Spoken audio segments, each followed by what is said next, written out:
Hi everybody and welcome to today's lesson. We are going to be working on today's lesson using notebook paper.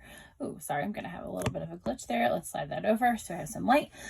Okay, so this lesson is about dividing things into equal parts. So one of the strategies to do that is we use a tape diagram oftentimes, but even when we do that, a lot of times it's not equal parts. Now, every time you could get out a ruler, but a great way to try this is using notebook paper. So one of the things to do is you're going to draw your number line. Now, this paper, the margins of it, we're going to turn it horizontally. It kind of already has a number line. This red marginal paper, we're going to do all the way across, making it green so that you can see it. And I'm just going to go all the way over to this hole. We're going to do it that way. And this would be our 0. And then this would be, so then we're going to decide how we're going to do it. If we're going to divide it into thirds, we're going to be looking at it I'm going to do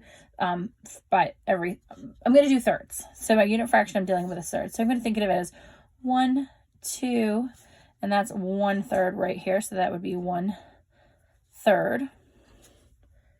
And then 3/3. 1, 2, 1, 2. And this would be, 2/3. And then I did 2 more spaces, and right there would be 3/3, and that would be my 1 right there.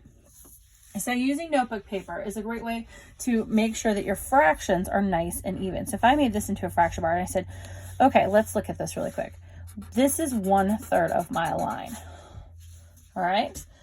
Is it equal to this part of my line and this part of my line?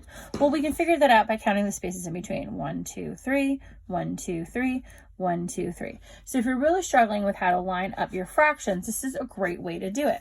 So you don't always have to do it as I just did it with thirds, just, by counting off by 3s.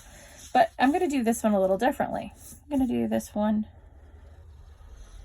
So there's my number line. I'm going to start with 0. And then this one, I don't know where I'm going to end up. And if you run out of room or your line is too long, that's okay. This time we're going to do 6ths. So I'm going to do every 2 lines is a 6th. So this would be 1, 6,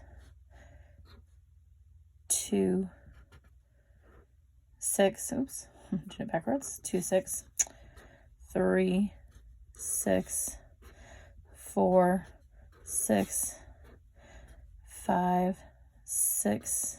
I did that one upside down too. 6, 6. So that would be our 1. This would be 7, 6, and we can keep right on going. So if you really had to measure something out and say, okay, which is greater, 1/6 or 7/6? So this is a great way to make your tape diagrams or whatever you do.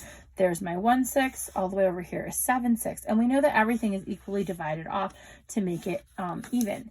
So if I took these and I wanted to line them up with another number line, if I was doing thirds, you could do that as well. So that's just a quick little thing about doing it. There's another way to adjust it and make your fraction strips match as well, but we're not going to get into it that much today.